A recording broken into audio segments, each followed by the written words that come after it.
Members, we'll try again.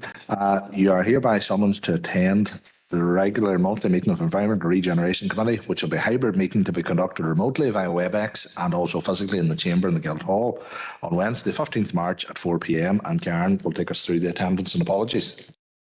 Thank you, Chair. And firstly, we have apologies from Alderman Derek Hussey and Councillor Dan Kelly. So I'll go through the attendance. Alderman Morris Devaney. Here, Karen. Thank you. Alderman Keith Kerrigan is in the chamber. Alderman Nairi McMorris. Here, Karen. Thank you. Councillor John Boyd. Here now, Karen. Few gremlins on the works there earlier.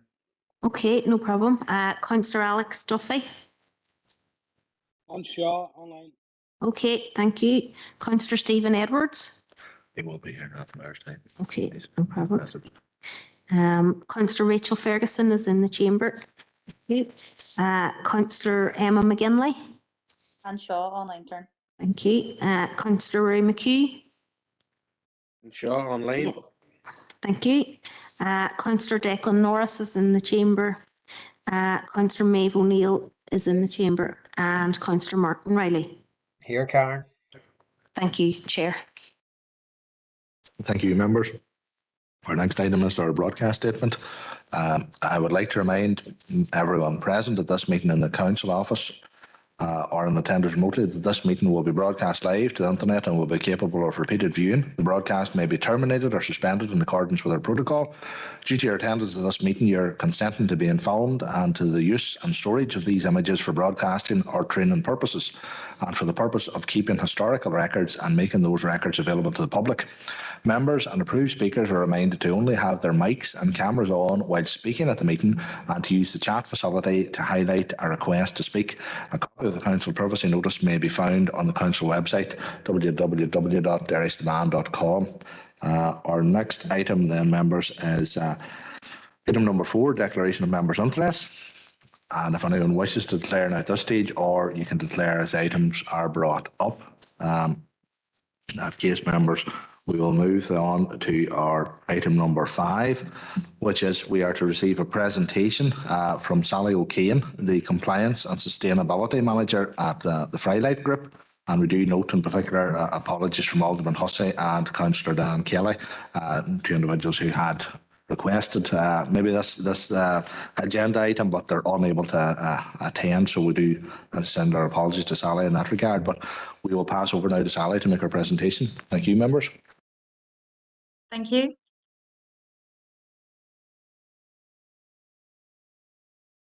Yeah, we can hear you, grand, Sally. You can continue. Yep, that's great. Just waiting for the presentation to come up on the screen.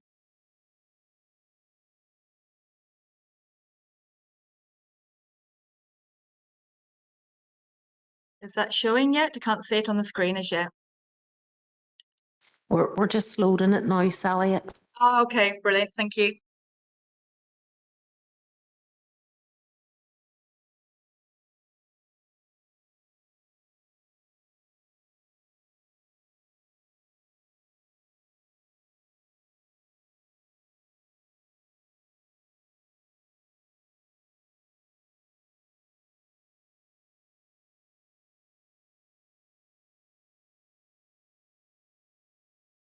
Okay, thank you. And thank you very much to the Chamber for inviting me along today. As I said, I'm representing Frylight Solutions and talking to you just on this presentation regarding our journey on sustainability. So, as many of you will likely be aware, Frylight has now been going for over 30 years, 34 years this year. And we will probably be mostly known as our cooking oil supplier. And it's very much about being able to explain the journey that we've come on over those years and also where we're heading to now with very much sustainability at the fore. Next slide, please. So we are Ireland's leading fresh cooking oil supplier and for some of you that may not be aware, waste oil collector. So to give you a brief overview, Frylight will supply cooking oils and fats into food manufacturing, catering, restaurants, hospitality. But we also collect that waste oil and fat and grease trap, for example. We process that product up in our depot in Strabane. That has now been open since 2008. And we create a feedstock that is then supplied into the biodiesel industry to make biodiesel with manufacturers in the Republic of Ireland. Next slide, please. So to give you an overview then, as we stand as Frylight Solutions relaunched last year, we have a host of services that we provide to our customers. So as I mentioned there, oil supply, fat supply, oil fats collection, recently launched fryer management. So given our current climate and the price of ingredients, price of oil, for example, we're looking to try and provide solutions to our customers to make the oil go further and to give greater value to that product that's obviously skyrocketing in price. Food waste collection. So over the last 10 years coming, we have been collecting food waste in Northern Ireland to meet the food waste regulations. We also recycle the oil and food. The oil, as I said, goes to make feedstock for biodiesel.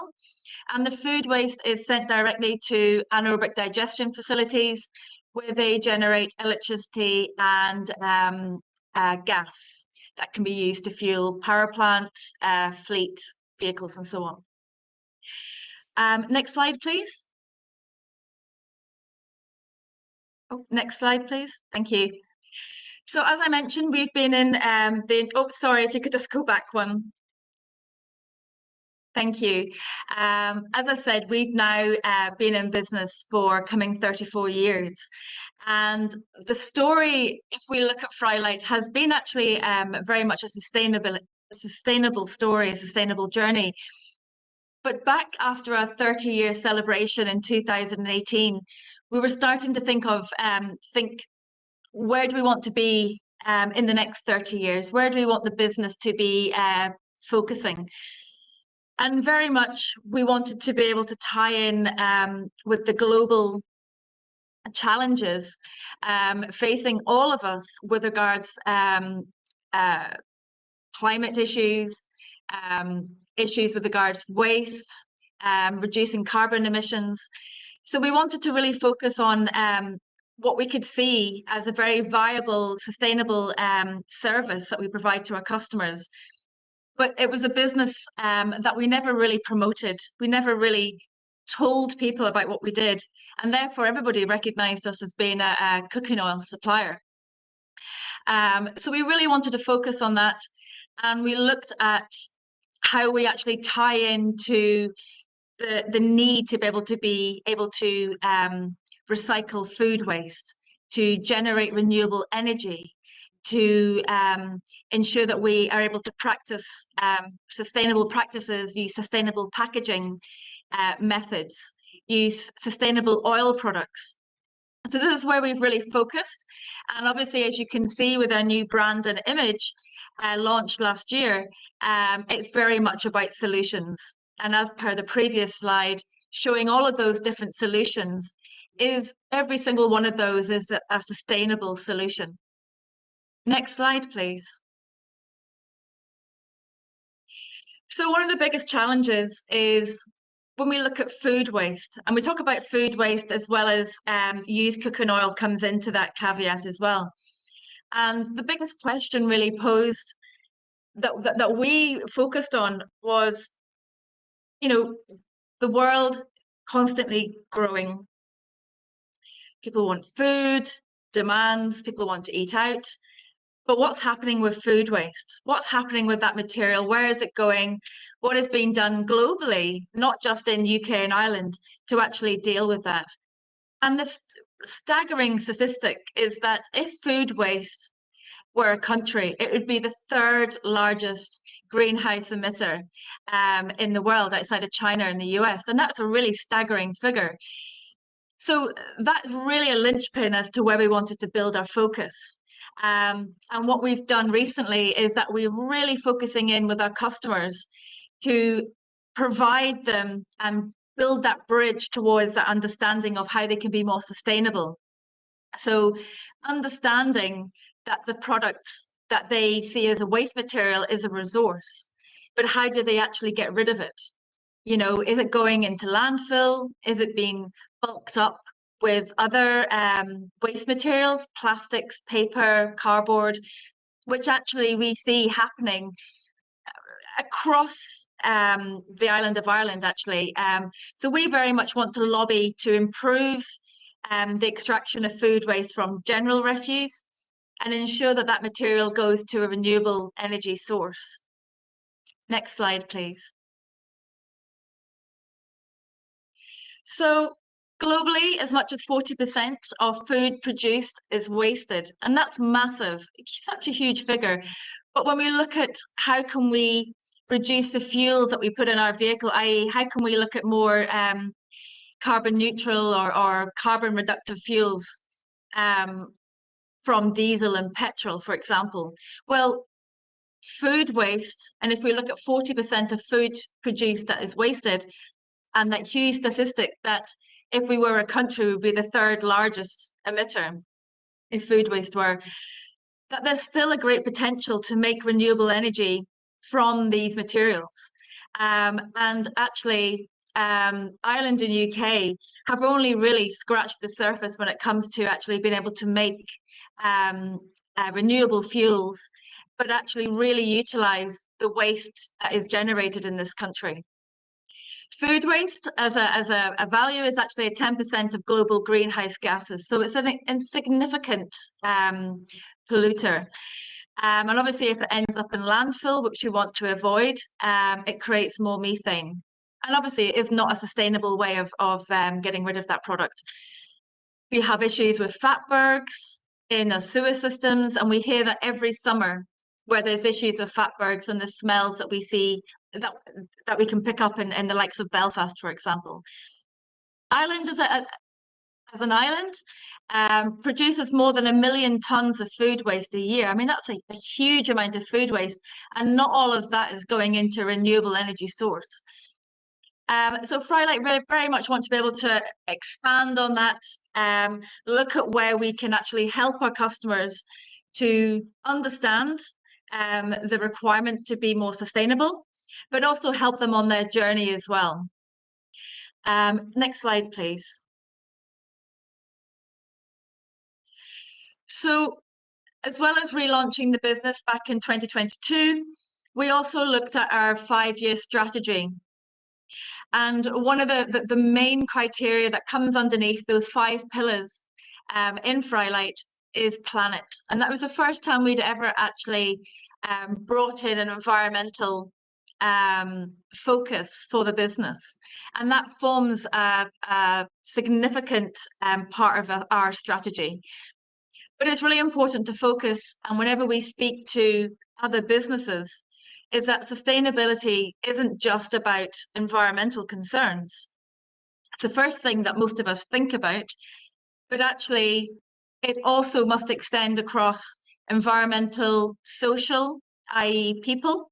So when we look at our own employees, how we provide a safe working environment, how we can we be more diverse, inclusive, even down to where we get our product from.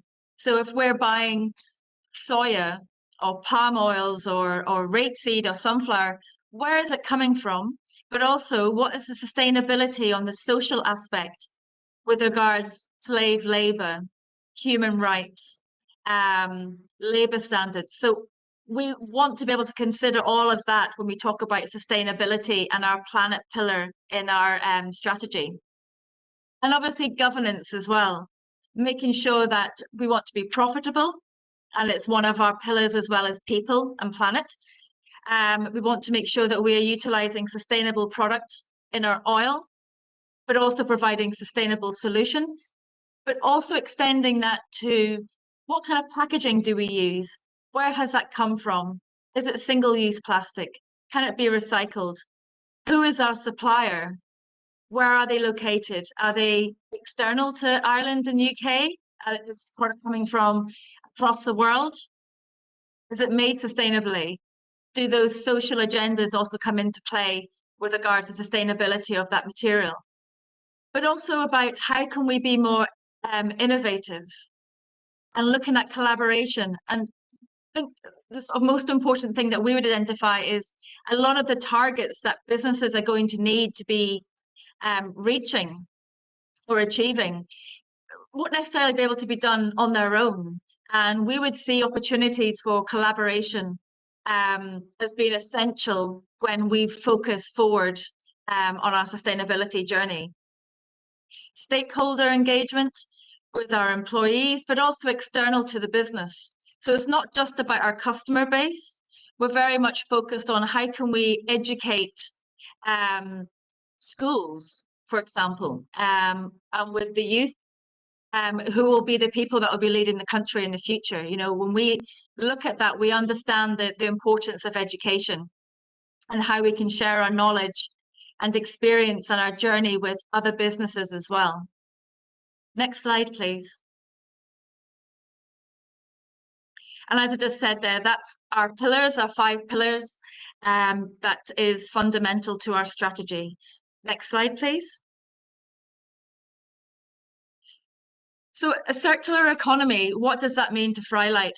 And the pointers here that I'm going to just go through, these are applicable for any business. And I think one of the sort of main things to consider is that it can be quite daunting and it is a challenge when companies are looking at sustainability. And if you're not a large company with great resources and dedicated teams focusing on sustainability, it is a challenge to actually look at where can I identify areas, key areas that I want to focus on.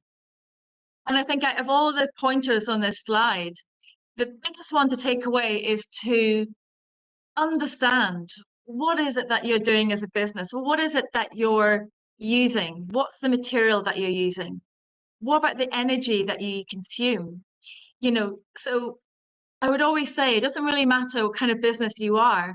You need to understand the energy that you're consuming. So gas, electric, diesel, kerosene, whatever it is that you're using, to meter each of those items of equipment or those energy supplies so that you can actually get good raw data that if it's a process, you can identify where there's key areas that you could maybe reduce consumption.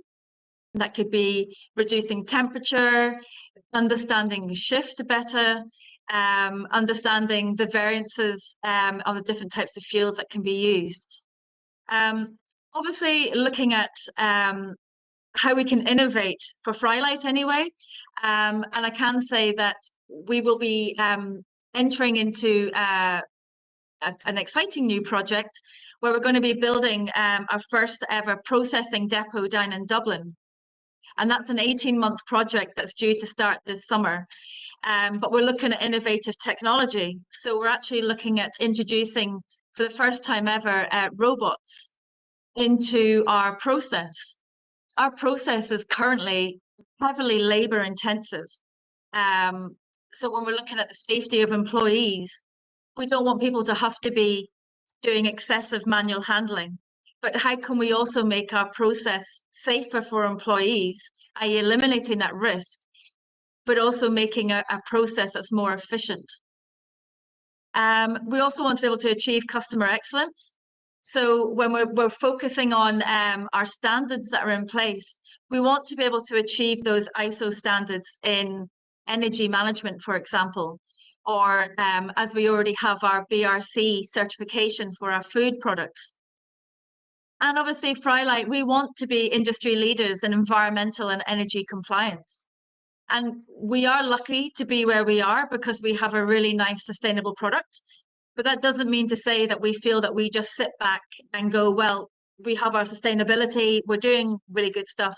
We want to be able to push that agenda and see how far we can go with creating a sustainable and circular business. Next slide, please.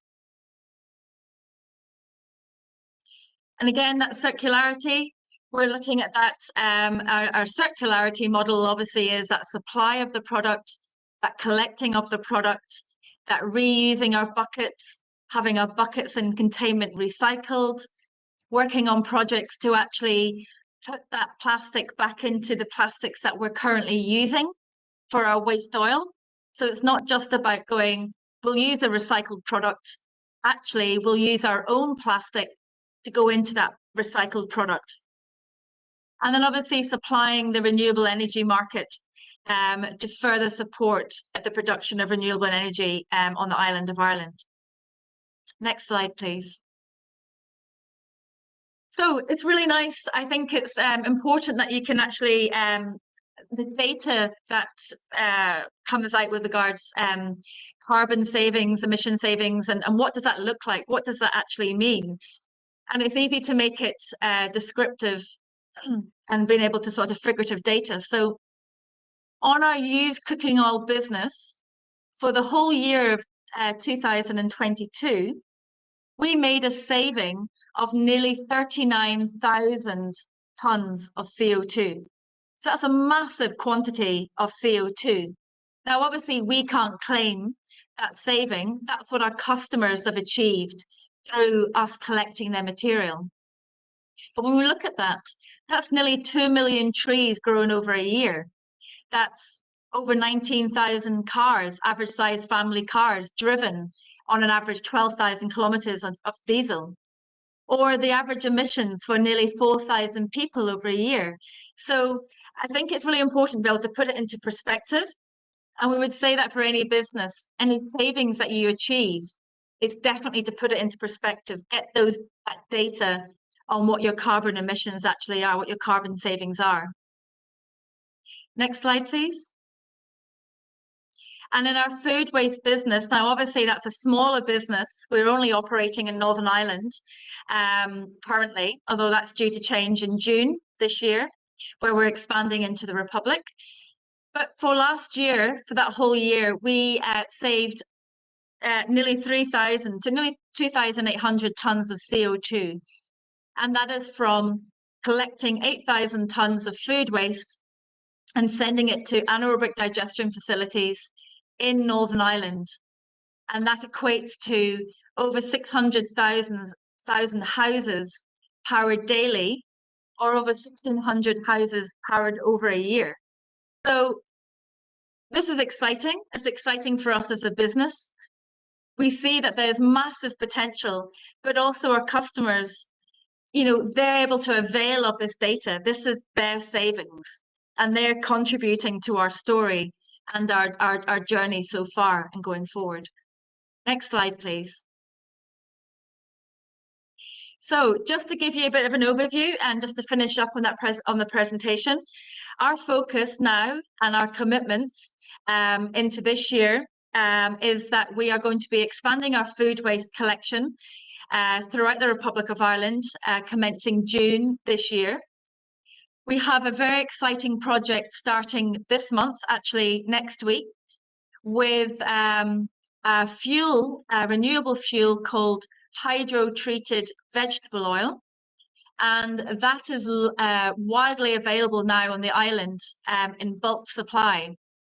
And it is a 90% carbon reduced fuel against diesel versus standard diesel. And it can be actually used as a direct replacement for diesel.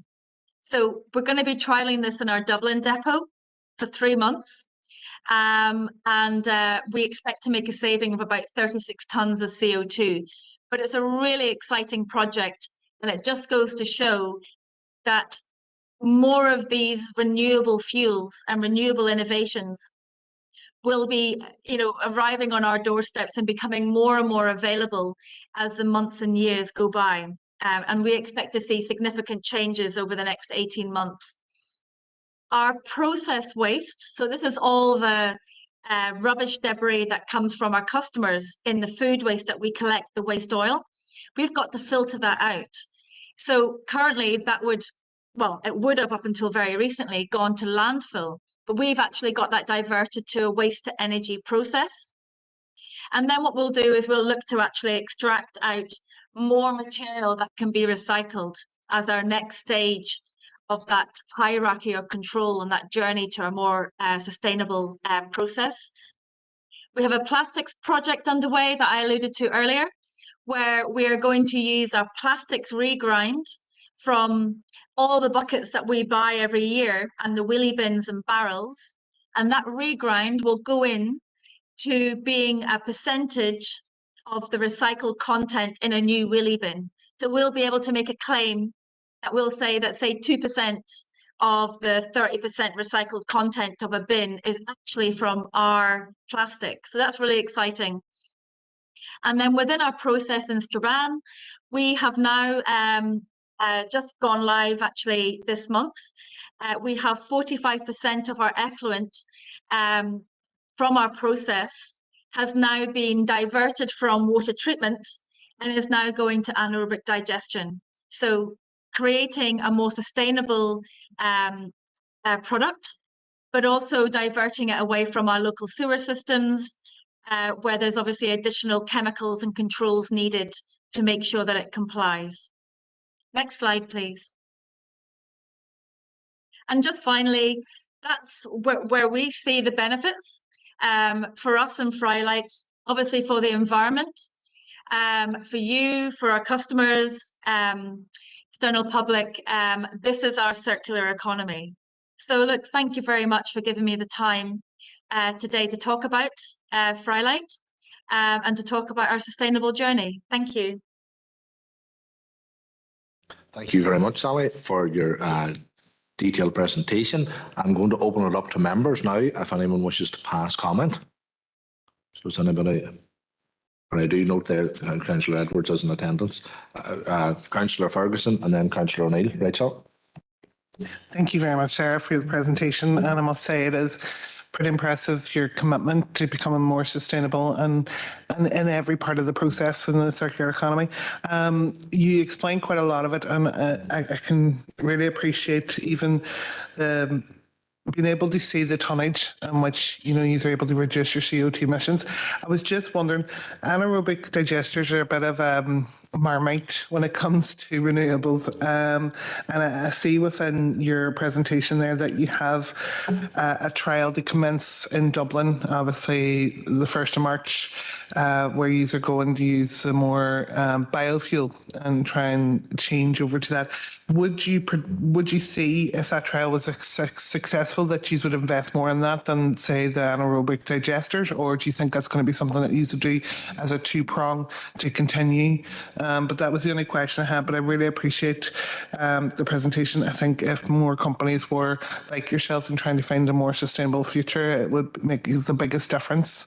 And the other thing, actually, how do we try and get your customers to open up, and try and be more knowledgeable in food sustainability? Because I think the biggest shocking thing from your presentation is that 40% of our food waste is actually going to waste and causing. And how do we do that? Is there a way in which council could promote more, or is there something that you have yourselves as a company to make customers more knowledgeable? But I appreciate you coming today. Thank you. Thank you very much. Yeah, so the first part of your question over the anaerobic digestion. So just to give you a bit of feedback, we supply to an anaerobic digester. We don't own that plant. We supply to 2 or 3 plants in Northern Ireland. Now we do have 2 gas trucks. So the anaerobic digestion plants, they make compressed natural gas, and we use that in 2 of our vehicles, but we don't use it throughout our fleet, and we don't own that plant. Unfortunately, the CNG, that's the gas element from the anaerobic digestion plant, is quite expensive, and therefore we have to obviously be looking at efficiencies to run our fleet, but also availability. And one of the biggest issues we face with CNG gas from AD plants is that it doesn't suit us for long haulage. So for our curtain siders and trailers and tankers, you don't get the distance coverage that we need when we're driving up and down the country. The HVO, the hydro-treated vegetable oil. Now, actually, it's a really exciting product, and it's been around for years, used a lot in Europe. And America, we don't supply to HVO manufacturers. We supply into biodiesel, and those two products are very, very different. Hydro-treated vegetable oil is a far superior, far cleaner fuel. And it's a direct replacement for diesel, whereas biodiesel, that isn't the case. It is becoming, it very much is available in bulk across the island. And the reason for us doing our trial down in Dublin was purely because of price. We have depots all around the country. In the north, it's available, but the price is prohibitive because of fuel levies applicable in the north. So with that fuel, if the trial's successful, which actually of all the companies that are using the fuel that we've talked to and looked at online and engaged with, it is a really, really fantastic fuel. And actually, as a business, we're looking to invest in electric fleet. And the issue with that is for us, and this is what we're trying to lobby with transport industry, is that first of all, the price is horrendous for electric fleet when we're looking at trucks, 12, 15, 18-ton trucks. But actually, Frylight, we're not, whilst we're multi-drop, whenever we're dropping our fresh oil products to our customers, we're actually collecting their waste. So we're not going out heavy and coming back light. We're actually coming back as heavy as we were when we went out. So for us, it's a far bigger challenge to look at renewable fuel or renewable solutions.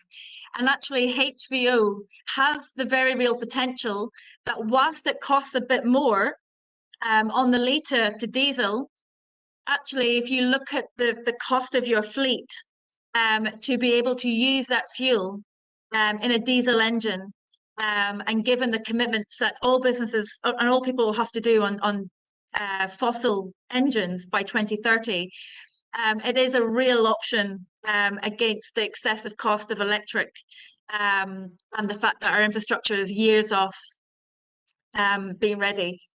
And on your second question, sorry, if you could just remind me again what that was? Just your lobbying? Yeah, the customer knowledge around Yes. So we work very closely with our customers. On the food waste, we have a lovely system, Pergo system, delivery system, that actually issues out our customers the carbon savings that they've made for every ton or kilo, actually, of food waste collected. And we're currently using that data, that system, to extend to our used cooking oil collections, so that all of our customers will get an automatic update on what their savings are with regards to their carbon savings. We also work with closely with our customers on their sustainability journey, because we're also signed up with RAP and are working or in the early stages of working with Guardians of Grub, which are looking at waste reduction strategies. So ways in which customers can understand the buying of food, how they're using the food and how the food is being wasted, so that you can minimize food waste. But one of the biggest challenges we see is actually working with local government. And we want to work with them to try and push that agenda to make sure that commercial food outlets are compliant. And that's one of the biggest areas where we would still see that there's vulnerability. And we would lobby to improve the enforcement of commercial food outlets to ensure that they're meeting the regulatory standard. I hope that's answered the question for you. Thank you very much for that. Councillor O'Neill, Maeve. Thank you, Chair. Thank you, Sally, for your presentation. It's been really, really interesting. I've heard of Frylight, but I never knew the detail of the work that you've done, and you've been around a long time trying to push for circular economy progress. So thank you so much. I'm probably going to ask some basic questions in the way that, to start with, like what is biodiesel used for? Because I actually don't know anything about it. And that was interesting, your explanation to Councillor Ferguson around HVO, that's a cleaner fuel that, if I understand correctly, can be used in existing diesel engines. So that's very good, because I actually didn't know that. I suppose my first or my second question then now is around who you get the oil wastage from, and like, is that, it's from food manufacturing and catering, but do you cover like small local businesses as well as the bigger entities? And it's great that there's a reciprocal relationship, whereas you supply the oil and take the waste oil, so that obviously that's been a very successful model for yourselves. You'd said around the food waste, as Councillor Ferguson had pointed out, or that there's 40% of food waste that is still going on our residual waste. Is that the same stat? Because that's for Ireland, but for the north, given that our food waste at a household level, anyway, our collection systems are managed by councils. I actually don't know the figure offhand, but are we doing a wee bit better there? And you'd said about the capturing of organic material from residual waste. What type of technologies were you thinking of for that? Because I've heard of different methods around, like using hot water treatments and things, because, as you say, the organic compounds within residual waste, particularly going to landfill, is very problematic in terms of the methane gas that it's producing. But I'm glad, again, in your response to Councillor Ferguson, you discussed about waste reduction strategies, because obviously within a circular economy, the first pillar is reduction, rather than the end of that journey. So it's great to hear that you are doing that. For our council, our food waste goes to become compost, and obviously there's different options for food waste, whether it becomes compost or whether it becomes an organic compound for remaking biodegradable material, or, as you've said, anaerobic digestion. And I think it's good that those different options exist. And anaerobic digestion is, a part of a zero waste circular economy strategy. But I suppose with the concerns that Councillor Ferguson had stated, I think in the north here, unfortunately, that subsidy and that the sizable subsidy that came along with anaerobic digestion led to some exploitation of that scheme here. So there has been some concerns around how that's been operated here in the north. Given it's been run on a commercial basis, and there's been investment from London without the actual care of the local community and of the local environment here. So in terms of the anaerobic digesters that you use and your social pillars, are you thoughtful of what anaerobic digesters that you do use, given the kind of corruption that exists within that? Right. Okay. I think that, sorry, Sally, I go on a bit. The last kind of question is around, the cooking oil that's used at a household level, because I think there's no, in terms of like being able to manage that, like it's brought down to the recycling centres and things. But do you see opportunities for improved collection of cooking oils at a household level, beyond commercial and business level? So that's all my questions. So thank you so much. Okay. Well, I've made notes. So, I'll answer your first question. So thank you, and thank you for your questions. First one is biodiesel. So biodiesel is actually used to go, it goes into your the diesel that you put into your vehicle.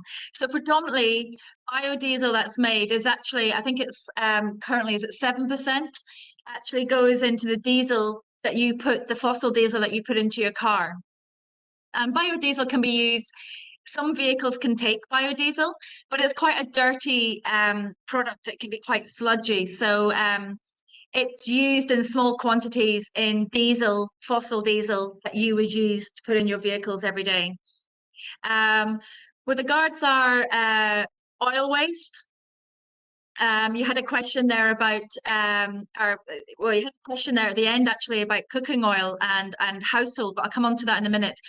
The food waste stat, the 40% is a global stat that's applied across both household and commercial. So it's just kind of a general percentage figure on the amount of food waste that's wasted. That's where that stat comes from. And on your oil waste query, if you're going back to that, so we collect from everything from a small catering van, like a chip van, all the way through restaurants, hotels, cafes, manufacturing, obviously, crisp manufacturing.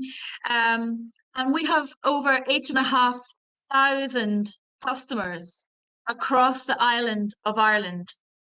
So our operation is extensive, and we cater for any size of commercial only outlet. With regards to domestic or household cooking oil, it's an interesting question because actually a lot of what we would see and in discussions with, say, Northern Ireland Water, for example, is that actually, the domestic element of oil disposal is an area that there is potential to do more on, without a doubt, because it's not always easy for people to get rid of their oil, or if it's only a little bit of oil, it tends to go down the sink, maybe rather than going in the brown bin.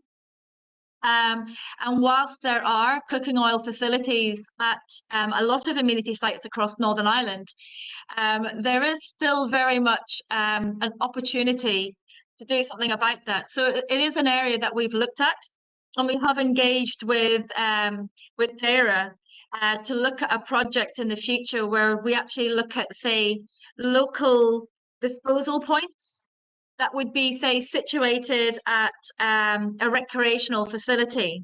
So say it could be at your local community centre or at a local school. And it would literally be a type of containment that was fully bonded, fully sealed, and you could just drop your container of oil, your milk carton of oil, or your oil container domestic into that. So we are very much aware of that, and we are very much aware that industry like Frylight, where we handle and process oil, we want to make sure that none of the oil escapes into the drains. So actually, a lot of the issues that we see, potentially there could be a large portion of that's actually an accumulation from domestic. Don't have the stats on that or the actual proper data. It's just what we would have experienced over the years.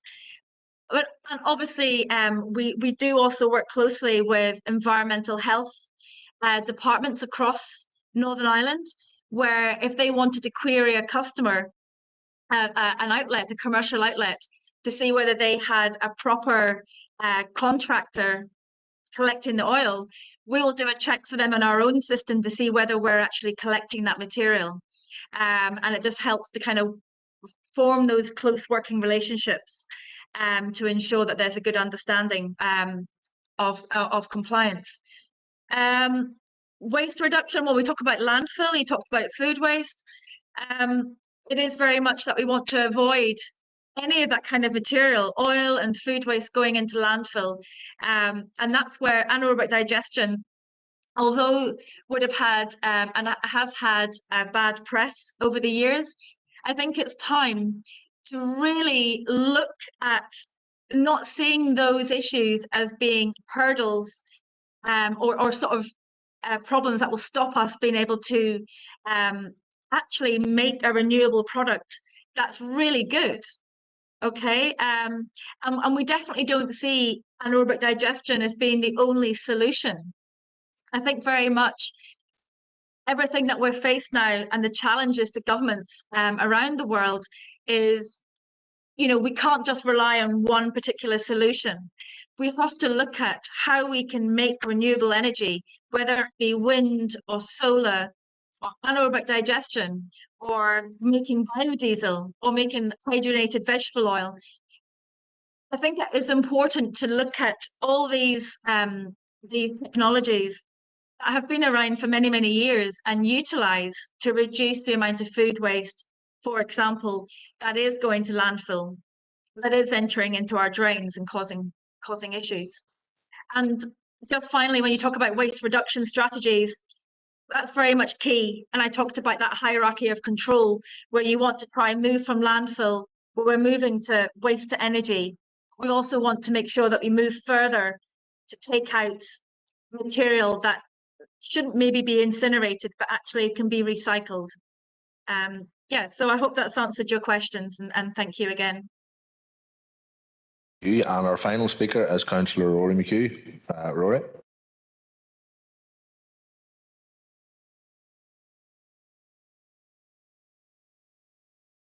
Thank you, Chair.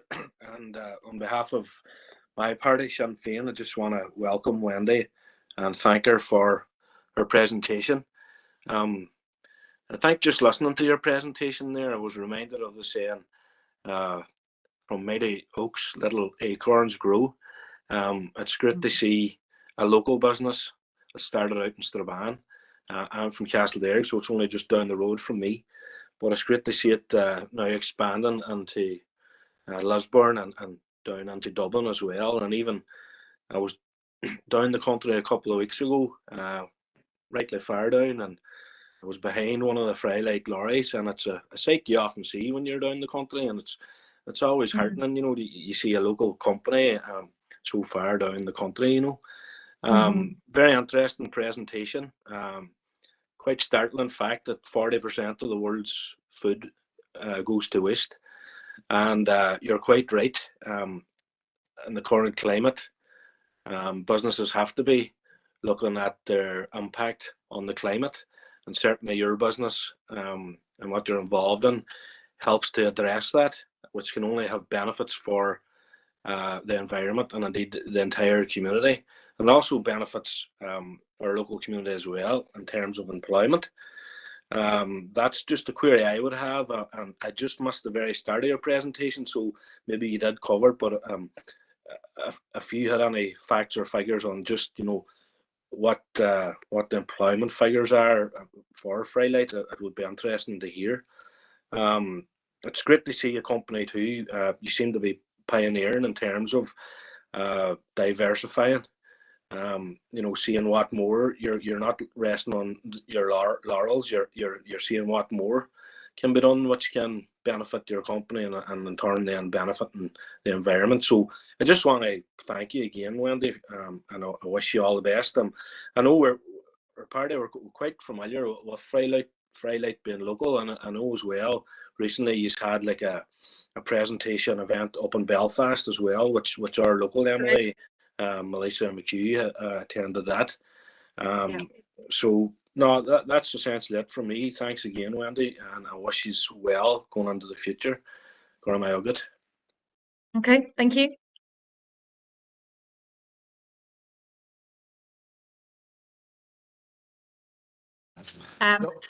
Yep. No, sorry, if you've gone ahead, is that right? Yep. No, that's okay. If Rory is looking for employment data, then I can share that with him afterwards. That's fine. That's grand. Members, thank you very much for your questions and your response. And Sally, very much appreciated for your presentation and for coming to us today. So with that, members, I think we'll move on to our next item. So thank you very much again for giving up your time and for the effort put on your presentation. So you're free to leave, or you can wait for the rest of the meeting. It's up to you. No problem. Thank you very much. Thank you so much. Bye-bye.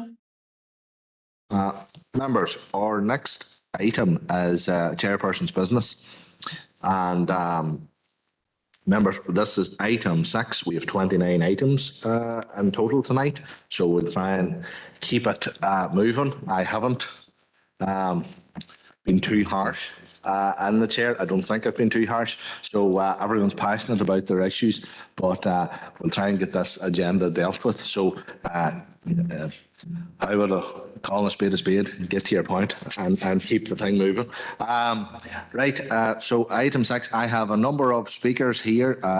First on the list I have is, and it's not, I'm not giving you a touch here, Maeve, but first on the list is yourself, Councillor O'Neill. So Maeve, I hand the floor to yourself. Thank you, Chair, and thanks for your chairmanship over the last year as well for ENR.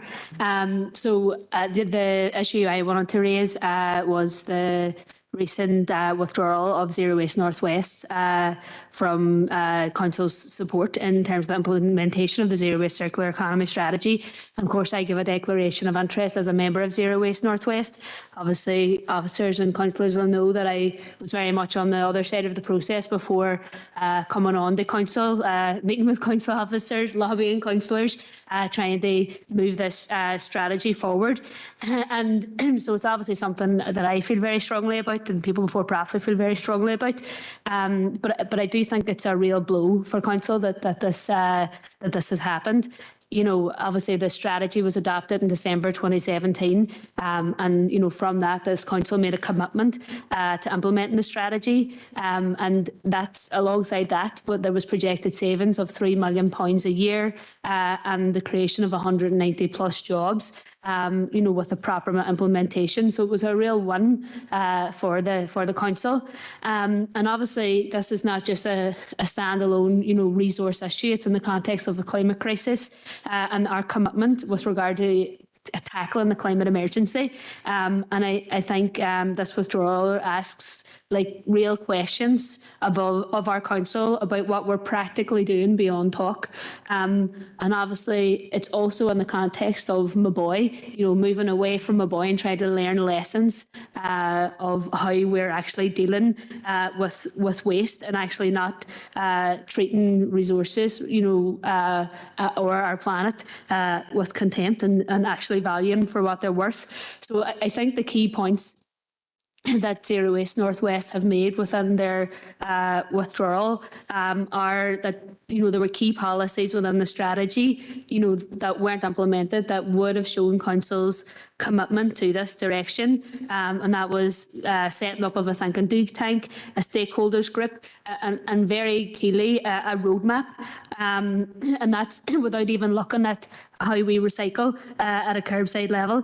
And I think the disappointing thing was that there was no added resource that came from council to prioritise this work, because obviously officers' workloads are immense, and you know, I think it was difficult to fully give the work that was needed to be done within officers' current capacities.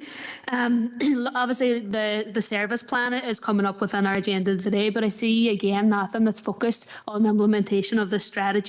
There's no roadmap or planned way forward, you know, which I feel is disappointing. Maybe I'm wrong and haven't scrutinised it well enough, but you know, it would be good to see more specifics around the implementation of the strategy. The last point on this is around the Taggart report that we had on our recycling options, and obviously you know, I discussed the serious concerns and flaws within their research whenever they presented here, but I just wanted to highlight also that there was a recent complaint to the Audit Office from Lisburn and Castlereagh City Council, citing also serious concerns again about the WDR Taggart's a report that informed a decision that they made around their recycling options, as they had also done research for that council recommending a commingled collection system, which is contrary to the DERA position and DERA funding also. So I just think before we make our decision on the recycling model, it's very, very urgent that we actually make a decision around, like we had discussed doing a peer review through RAP on that target research, you know, which we haven't done because it's been put on pause because of the work that RAP are doing for DAERA around the best recycling systems that for councils to do. But we still have not made a strategic direction on this. So it would be good to just, like obviously this is our last meeting before council recesses, but it would be good with the new council coming on board that we have the ground running and that we can really show that this council is committed to implementing this strategy, that we are committed to doing the best for the resources that our householders are producing at that level, and that we're wanting to actually make these key savings that the implementation of this strategy can achieve. Thank you. Yeah, through you, Chair. Members, just I suppose a few points in relation to Councillor O'Neill's views here today, and just to, members, just to let you know that you know, I share Councillor O'Neill's disappointment in terms of this, and members, just to note that the Chief Executive and I met with members of Zero Waste Northwest prior to this announcement, and had discussed with them the issues, the wider issues that the council were facing, and had reassured them and reiterated to them that council wished to work with them in partnership in terms of bringing forward the strategy, and that we believed that they had a key part to play in that. We had worked collaboratively over the last number of years in terms of taking this forward, and really we wanted to continue that relationship with them. And again, certainly to reiterate that we would like again to work in partnership with them in the future. And again, that was well received, and we had good positive feedback from them in relation to that.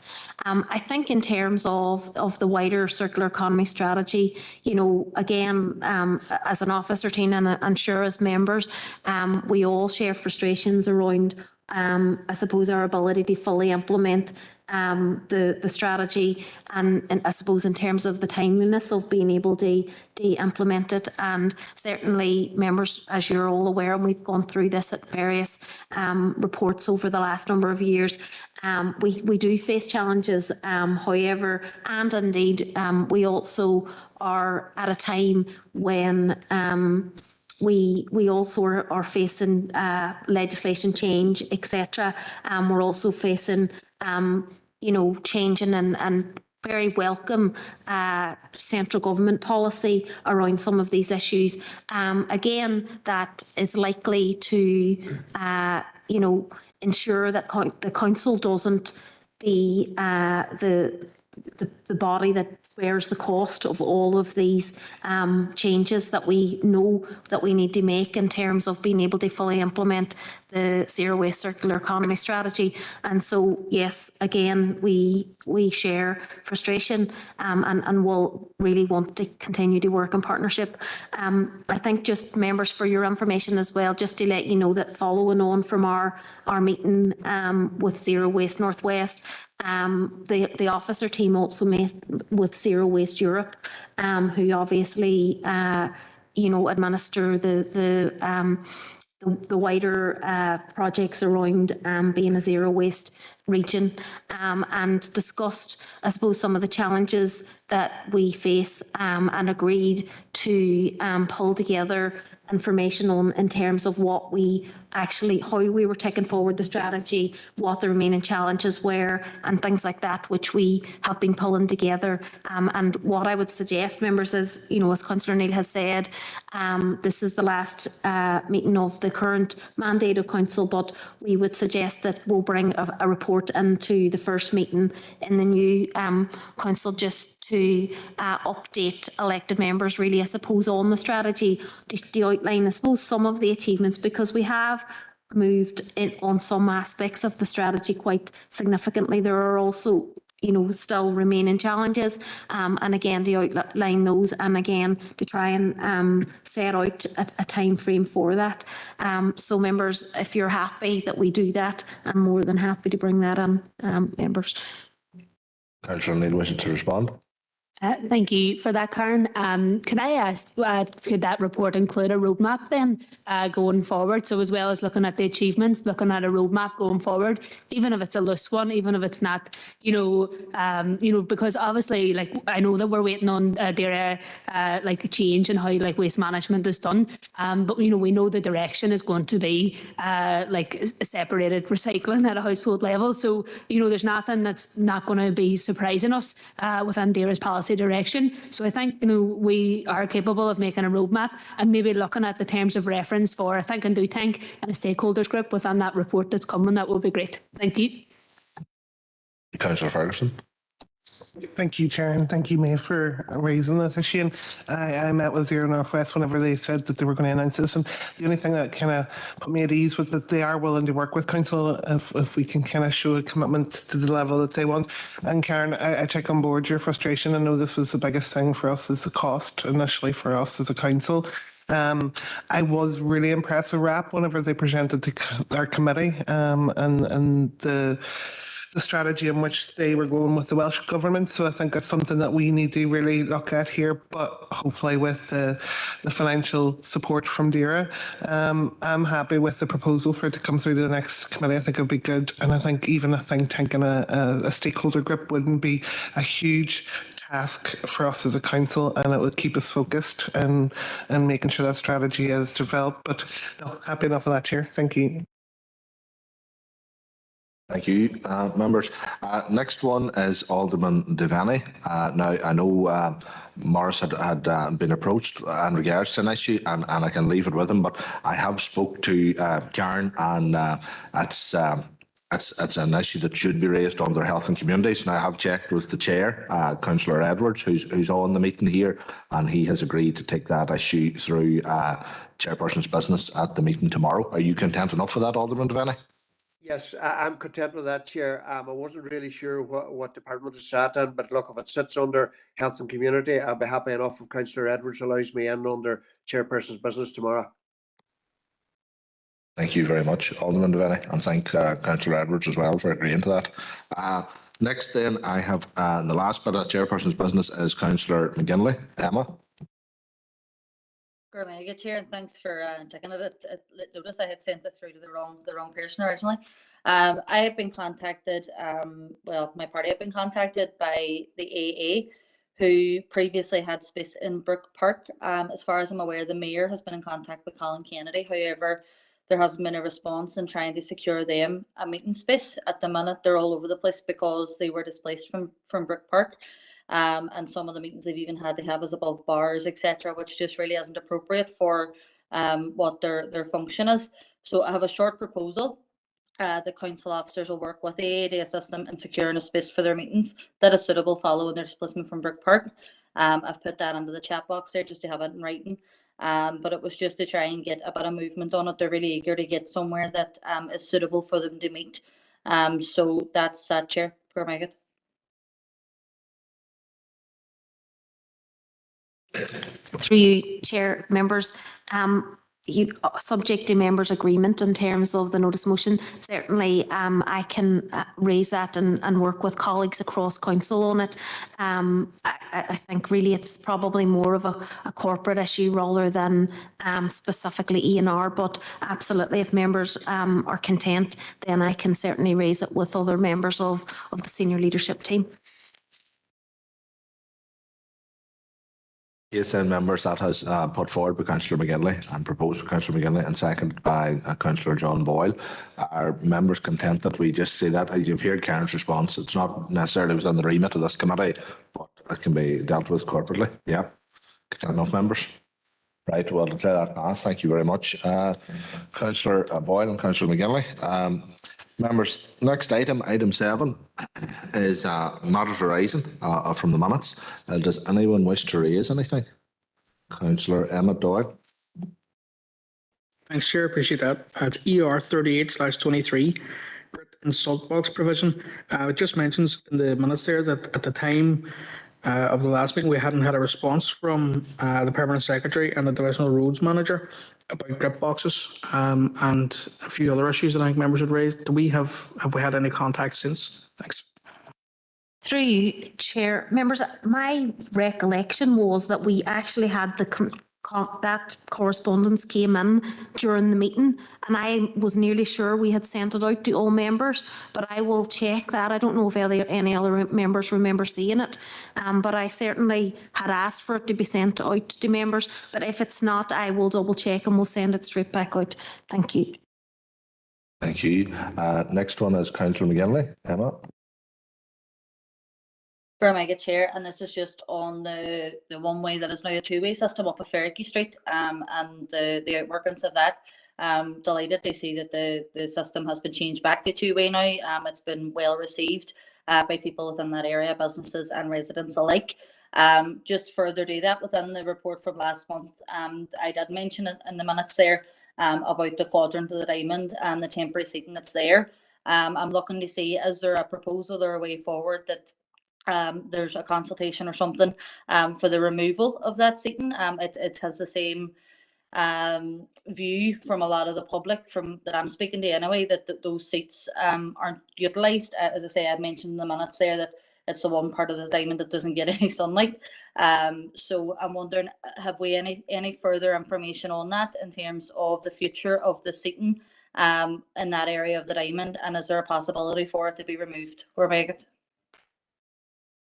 Yeah, through you, Chair, certainly members, you will recall that we discussed this issue at the committee, the last committee, and indeed in terms of the seating at the Diamond, that didn't actually form part of the original consultation, and members did agree at the committee that we would go and look at the potential for basically a different scheme in that area.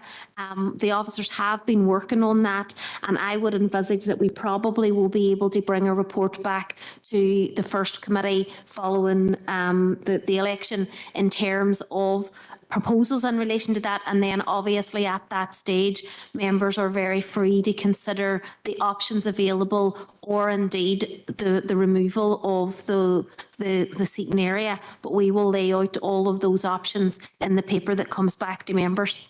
Thank you, Chair. Thank you. Councillor O'Neill. Thanks, Chair. It's ER 5223. Just on Ivy Terrace update, that was with regard to having to manage weeds and things in that area. And I was just around the pesticide usage in our pesticide policy. I was recently at Pesticide Action Network's event across the UK involving different councils, and it reminded me that we had discussed about a multi-agency stakeholder approach to managing different pesticides, different weeds by not using glyphosates, and I think there was a report to be coming to council with regard to how that might go about, because obviously council have a good policy with this, but we have only a small amount of land really in our council area. The Housing Executive, the Western Trust, the Education Authority have big swathes of land, and they all still use glyphosates, which are impacting our residents. So it was proposed at the time that if we had a multi-agency stakeholder approach, then we could come together to buy the right equipment that can actually, because it's expensive, to actually effectively manage these weeds. So is there any update on that? Thank you. Through you, Chair, members, my understanding and recollection, and again I need to go back to the report because it was some time ago, was that we would bring this through our green infrastructure working group, because all those stakeholders already collaborate with us on our green infrastructure working group. Now, I do know, and as members will be aware, our biodiversity officer had left council, so I'm actually not sure when the last meeting was that was to be arranged, but certainly I will look into that because I know that we had agreed to raise it at that particular multi-agency stakeholder group, and that I'll bring a report back to members in terms of where we are with it. Thank you, Chair. Thank you, members. That's all matters arising. Members, we move on to item 8, then, which the draft visitor orientation and interpretation system design toolkit for the city centre. So is that Tony? Thank you, Chair. Good afternoon, members. This report is to appraise you of the development of the draft visitor orientation and interpretation toolkit and the proposed next steps. Members, officers have been in receipt of external funding dating back to 2020-2021 to assist in the development of a system design toolkit for for Derry City Centre. The funding has enabled the appointment of specialist designers during this period to commence the preparation of a detailed design toolkit and in terms of a replacement pedestrian orientation and wayfinding system. The current visitor system in operation at the moment, pedestrian system, was implemented back in 2005-2006 through the installation of a series of ground-mounted poles with finger posts directing to a variety of attractions, features and facilities.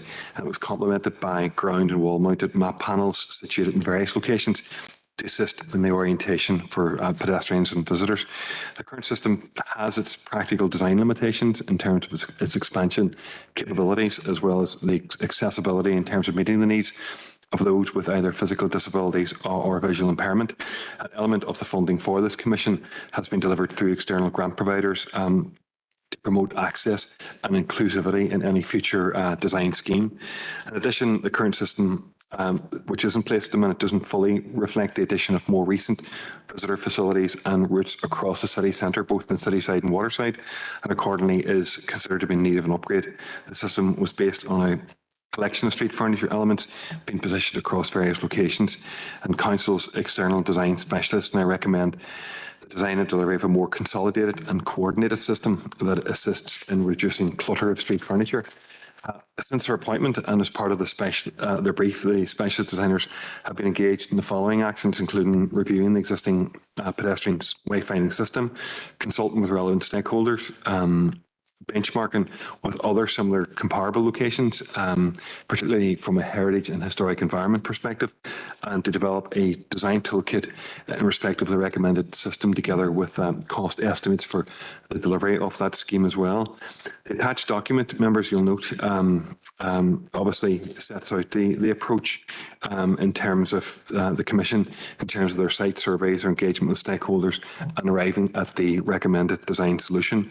The draft toolkit incorporates key considerations set out in our client brief in relation to the system being accessible, easy to understand, design consistency throughout, cost effective, and looking at areas such as design durability and resilience, easy to maintain, and flexibility to expand where necessary.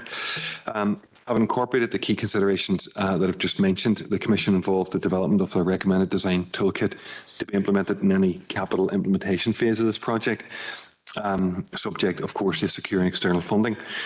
In section 3 of the report, within the attached document, you'll note the recommended hierarchy of signage, and just very briefly, it references primary orientation points, secondary orientation points, reassurance markers, motivation markers, and also finger posts themselves. Within the draft document, the specialist designers have also provided detailed design specifications for all elements of the toolkit in terms of dimensions, materials, and finishes.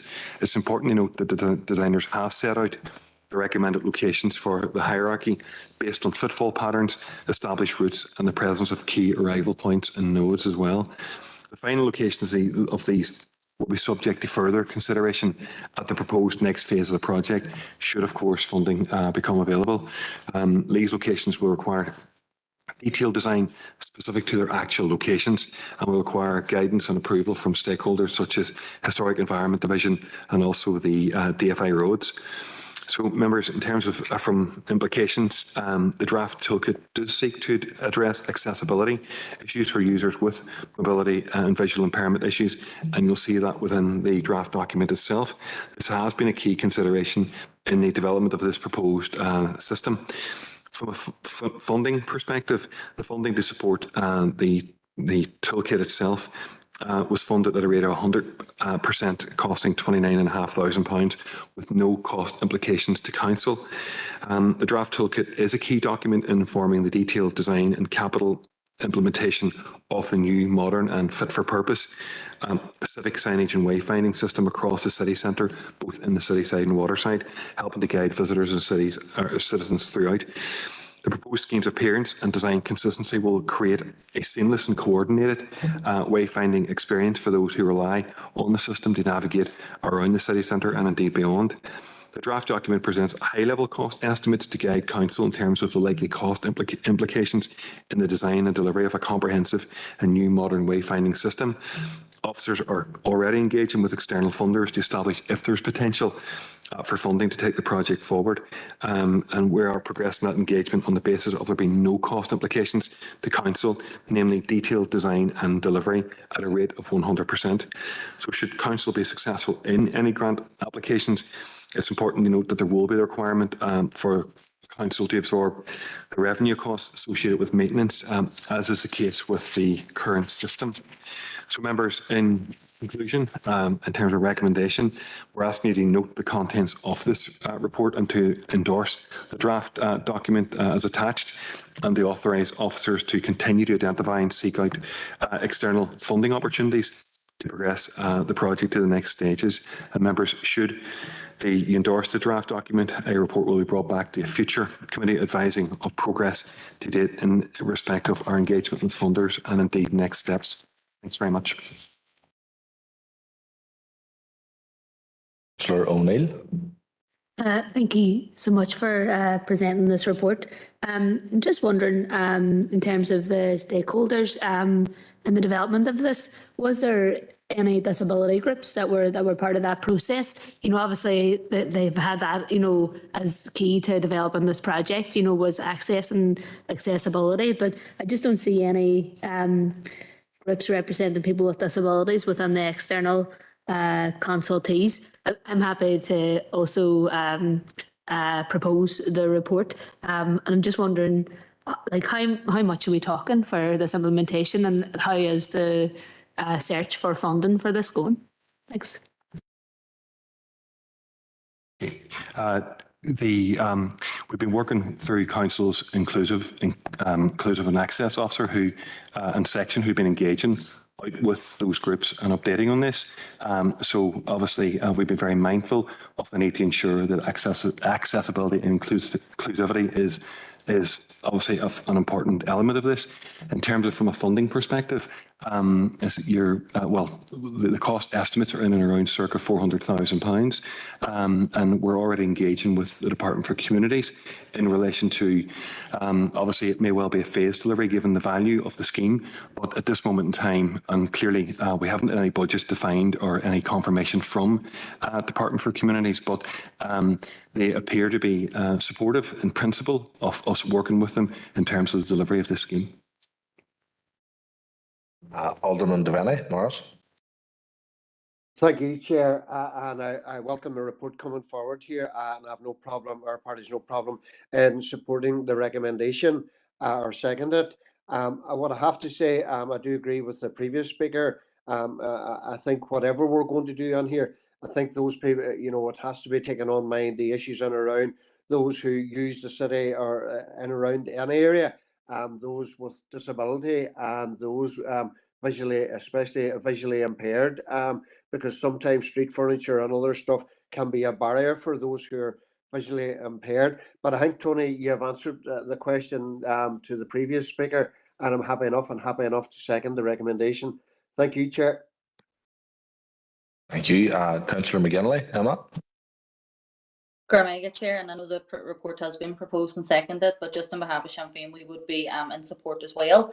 Don't disagree with Maeve's comments. I have noticed that under the section 2, under the principles, it does show even, you know, in and around the viewing distances and that stuff, that those with disabilities are included in terms of accessibility for all. Whether that's been done through consultation with specific groups or through the inclusion officer, I'm not sure, but I think it's a good report, and the more that we can do to make the city and district attractive, the better. So as I say, from a Sinn Féin perspective, we're fully in support of the recommendations within the report. Gormagat. Thank you. Members, that item has been proposed by Councillor O'Neill and seconded by Alderman Devaney. I don't hear anyone speaking against it, so for content, members, we will declare that item 8 passed and we'll move on to item 9, which is street naming and property numbering, and that'll be Conor to take us through. Thank you. And Chair, I would propose the recommendation, just Chair. Happy enough. That's been proposed by Alderman Devaney. Have we a seconder, or does anyone wish to comment? I'll second, Chair. Give a second. Seconded by Councillor McGinley. Members are content. That's grand. Right, we'll move on. Members, number 10 is the annual service plan. Ms. Karen. Yeah, through you, Chair. Members, the purpose of the report is to seek approval to adopt a service plan for 2023-24 for our directorate, and to consider, I suppose, some of the outcomes and achievements during 22-23. Members will be aware that councillors are subject to statutory performance improvement regime, and we've drawn up the service plan outlining the services that we provide and performance, and also setting out improvement objectives for 23-24. Members, the services that we provide are outlined in section 2 of your report, and indeed, members, in terms of key issues, some of the achievements from this year 22-23 are outlined in section 3 of your report. Members, I won't go through it in detail given the time today, members, but in addition to the provision of services for the following year, we will focus on the activities contained within section 3 of the service plan, which is attached to your report today, and really it's to work towards achieving our improvement objective that we create a cleaner, greener, more attractive district by protecting and promoting our natural and built assets and protecting and enhancing our environment. Members, I think Councillor O'Neill touched on earlier the zero waste circular economy strategy, and I've had a quick look at the actual appendix, and it should have been included within the report along with a number of other named strategies, and I will make sure that that's updated today. So in terms of, I suppose, implications, members, you know, we do strive to provide balanced services across the district, and particularly to contribute towards our corporate objective to tackle climate emergency. And in terms of, there's a slight administrative error, members, in your actual report today. The Directorate has a net revenue budget of approximately 30 million, or just over 30 million pounds, and is responsible for taking forward the Council's capital development programme for our Directorate projects, which is quite a significant number of the projects on the wider capital development programme. And members, in terms, as you will be aware, of the recent rates estimates process, the Council has reduced its budget for the Directorate by 3.16%, which equates to approximately £900,000. And within the body of your appendix and the service plan, we outline really, I suppose, how we might take forward the savings across the various sections of the Directorate. And again, members, we will discuss that further with you in other reports as we move forward. So members, the recommendation here today is to adopt the service plan for 2023-24, and I'm happy to take any comments that any members might have. Members, anyone wish to pass comment, or anyone wish to propose the report? I'll propose the recommendation, Chair. Morris. Proposed by Alderman Devaney. Have we a seconder, members? I'll second it, Chair, and just to thank Karen for that report. I think there's a lot of detail, and any of us that have read through it, there's a lot of detail on the work that's going on. So just a short thanks to Karen and the team within the Directorate for the work that they're doing. Thank you. That's proposed and Alderman Devaney, seconded by Councillor McGinley. I don't hear anyone speaking against or any other comments. So members, if we're happy enough, we'll declare item 10 passed. Members, the following items are open for information and I will go through them. And if you have items which you wish to raise, put your item number in the chat box. And I do thank Councillor McHugh for that. And anyone else wishes to raise it, you can give me a shout here. But we'll just go through them in order here, members. Item 11 is the building control applications. I don't see anyone coming in on that. Item 12 is building control fire safety conference. I don't see anyone on that.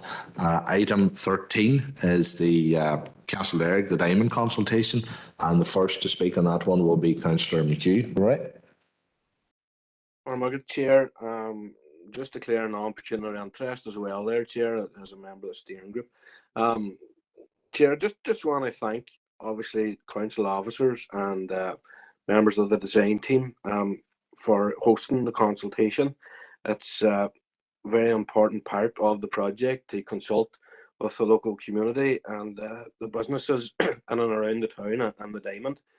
I think there's 73 people attended, which isn't bad. I suppose it could always be better, but in comparison to other maybe consultations I've seen over the years, we're not doing too bad there with 73. But I see the 97-point-something% satisfaction rate just goes to prove that you can't keep everybody happy, I suppose. But just to welcome the consultation, Chair, it's another step on the journey, and it's good to see. So thank you, Chair.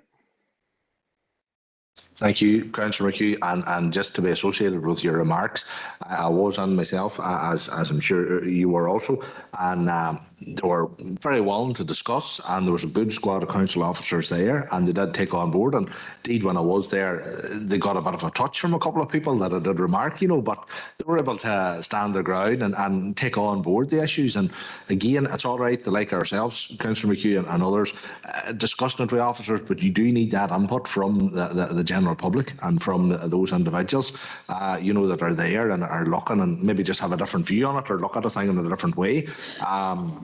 So, and as I say, I know there were slight concerns, and it's just the difficulty that I see with it. Slight concerns about the roadways there, and knowing my own view there. Making both coming down the Diamond and then coming up Main Street there into sort of single lanes. But again, that's maybe it's not within the remit of this, as far as I see. But again, a lot of discussion was taking place in regards to the traffic flow and maybe changing the system into more of a one-way system. That's more of that's in DFI's hands. That's not in our hands. But again, it was maybe changing traffic coming along Priest Lane and down the High Street and round, maybe changing right-of-ways there. But that's not within our hands. And then the only other wee thing there, which you just remark in the report, and it's only because it's mentioned a wee times, it's John Street. It's not St John Road. I see that on the report there quite a bit there. But the other speaker then, Councillor Edwards, wishes to come in. Stephen. Thanks very much. I'll keep it short. Just to echo yourself and Councillor McHugh's comments there. I couldn't attend the event because I had COVID at the time, Chair, so I couldn't be there. But I've since caught up with officers and got an update on where we are, and it is good to see that positive feedback. And I also declare an interest as a member of steering committee as well. But it'll be good to take those proposals on forward as part of the Derg Active programme. So I just want to add my thanks to the officers for hosting the event that was successful. Thank you, Chair. Thank you.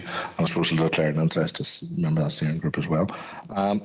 Members, we'll just move on then. Item 14, I don't see anyone wishing to speak on the proposed disabled parking bay. No.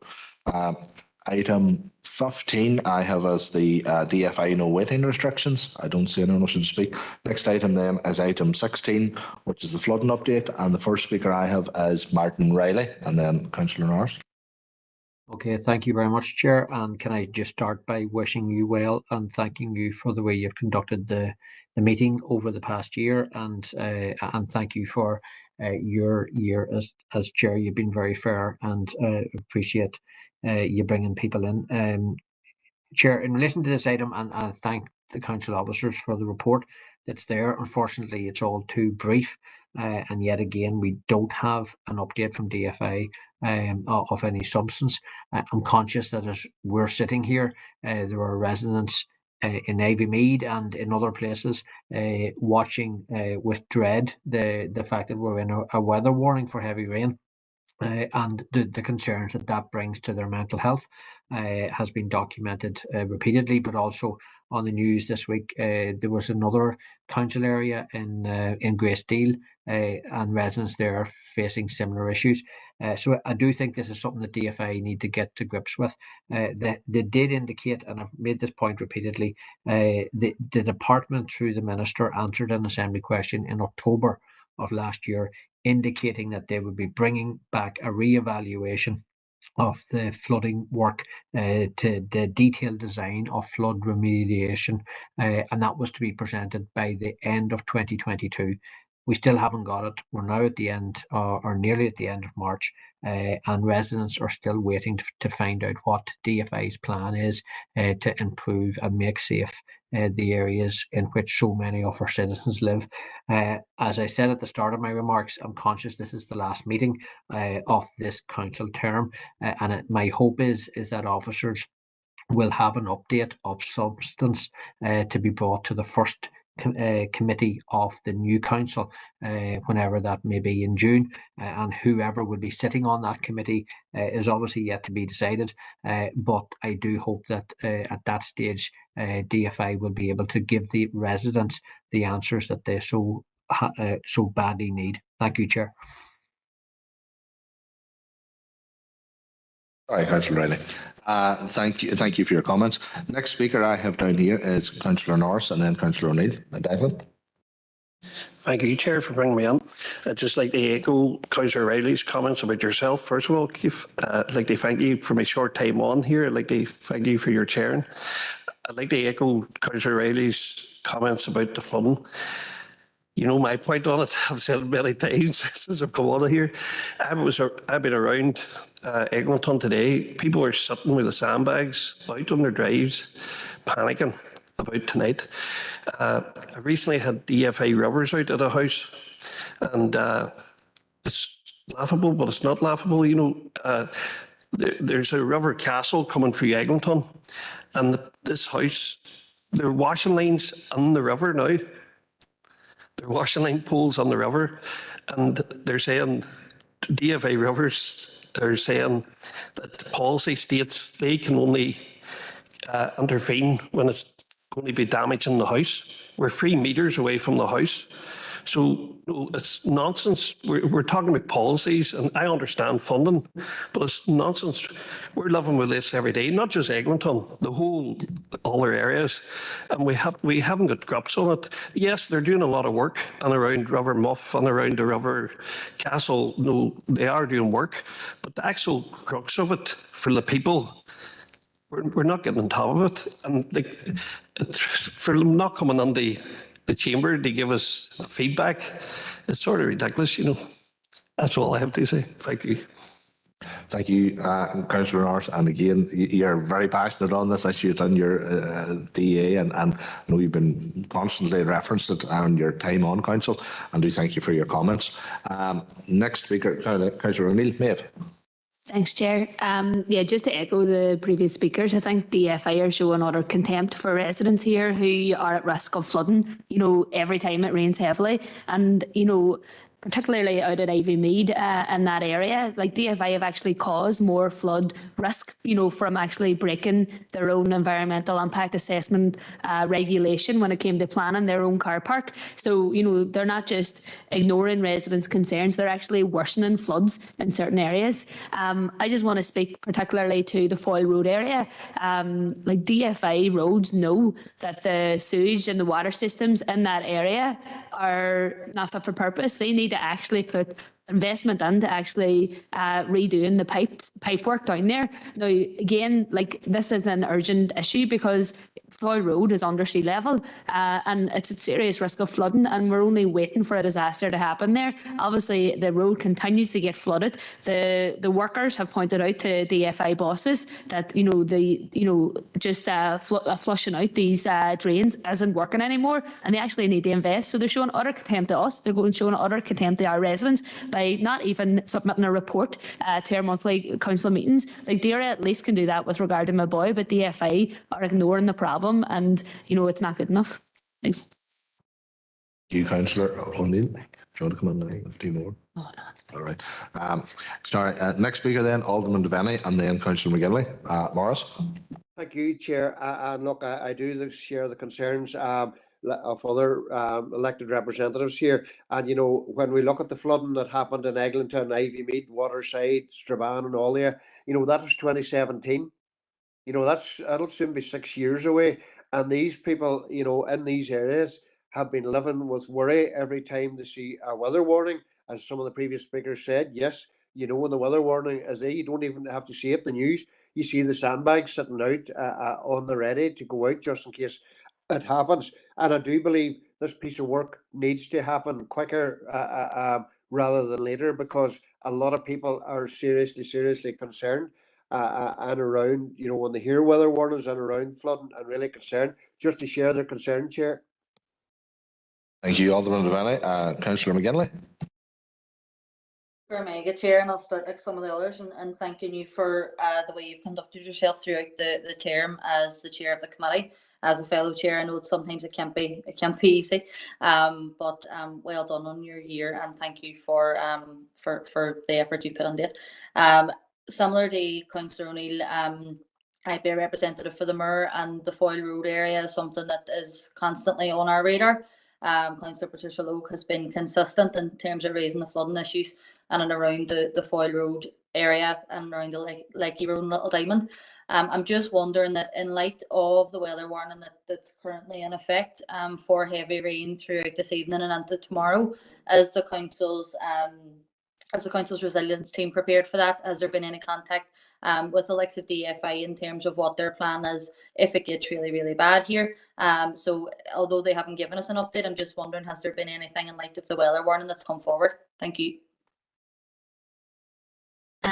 Through you, Chair, and firstly, members, as I'd advised before, we do actually send the minutes of the meeting with members' comments to DFI in terms of, I suppose, stressing members' frustration around this issue. In terms of the resilience team, certainly members, that function of council falls outside of E&R.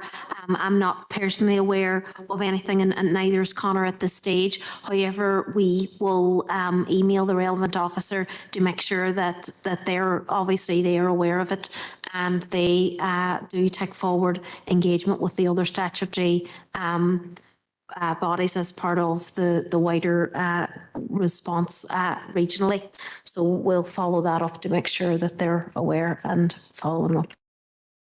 Thank you very much, members, and we see it as a very emotive issue there, and it's the difficulty of it. So, very much appreciated for your comments and for Karen's response. Members, item 17 is the Mumbai remediation, and well, first speaker I have as Councillor Alex Duffy. Councillor Duffy. My Chair, and just to echo sentiments of other members this evening, I just would like to thank you for your time as chair. In my short time here, you have conducted yourself well and fairly, so thank you very much for that. Just a question to officers. In the Maboy update report 3.3, when a suggestion was made that we write to NI Water requesting that they facilitated the delegation of councillors, that was back in January. We're now in March. Has there been any response from NI Water? Thank you. Yeah, through you, Chair. Members, my understanding is that letter did go after the ratification of the minutes, and I haven't seen any response as of yet, but I will follow that up and send a further request to NI Water in relation to that issue. Thank you, Chair. Thank you for that. Councillor O'Neill, Maeve. Thanks, Chair. And you know, obviously, it's good to have these updates. Will this continue into the next term? Is my first question on this, because they've been very, very helpful to keep my boy on the agenda. I've been attending the stakeholder groups, and the next one's coming up with a focus on remediation, but it's disappointing to see that there's a meeting for remediation for councillors, and then there's a meeting for remediation for the local community, and I'm not sure why that couldn't be together, bringing everybody together on this issue. I also noted there that there's two men have recently gone on trial with offences linked to the discovery of 10,000 cubic metres of illegal waste that was discovered 10 years ago beside my boy. And I think, you know, my boy is obviously a big scandal, and it's a massive problem, and it was once the biggest illegal dumps in Europe. But all around my boy and all across the north, there are little my boys just there, and you know, the remediation of my boy is not actually looking at, you know, these small dumps of 10,000 cubic metres of waste, which is a lot of waste that are in the surrounding areas. And I think that, you know, that is of concern, and that is why the public inquiry that was proposed was looking at illegal waste sites across the north and not just at Maboy. And that's why it's important that, you know, this a public inquiry does happen about it, because there's still no action that's happened around these other dumps. And I was talking with a gentleman who is campaigning on these dumps in Donegal as well, and he is raising concerns that there's been no action going on there, because obviously, as the Buried podcast pointed out, there has been like incidences of cross-border dumping, which again is it's that, like, these are all tips of a giant iceberg, which is just a complete scandal. So just to highlight that Maboy is not the only problem here. Thank you. Through you, Chair. Members, in terms of the continuing the monthly update into the next term, certainly that I'm happy to take a member steer on that. We're happy to continue to ask for the updates if members want us to. And certainly I know from the officer level at DERA, they have always been happy to provide them. So if members are happy for us to continue that under the new mandate, members, we're happy to take your views on that. Councillor Norris. Thank you for bringing me in. I would just sort of agree with Councillor O'Neill, you know, in a lot of comments. Going to these groups, you know, going to these workshops, I just couldn't understand why the public isn't there, and I've called out for it before. Like, it's all on the website, so there's nothing secret. So I just don't understand why it's not made more public to people, you know, because there's a lot of secrecy, or when it's perceived as secrecy, people get caught up in it. So I think all information's there. Like, it should just be put out to people and allow people in to take part. I think the next meeting's a vision workshop, and then the next one's a remediation workshop, you know. So I just don't understand why we're just not all together. Like, thank you. You, Chair. Members, we can bring that to DERA's attention and ask them to consider it. Thank you, members. That's item 17. Item 18 is Innovative UK Net Zero Funding Application. If anyone wishes to comment, no. Item 19 is the response from the Council to the consultation on the draft Offshore Renewable Energy Action Plan for Northern Ireland. No one wishes to pass comment. And then item 20 is the Riverine Community Park project. Does anyone wish to pass comment? No, I don't see anyone wishing to speak on any of those items. In that case then, members, I will be looking for a proposal to go into confidential. So proposed, Alderman Devaney, seconded by Councillor Norris. We'll wait to see her in confidential. We'll take a wee break for 5 minutes.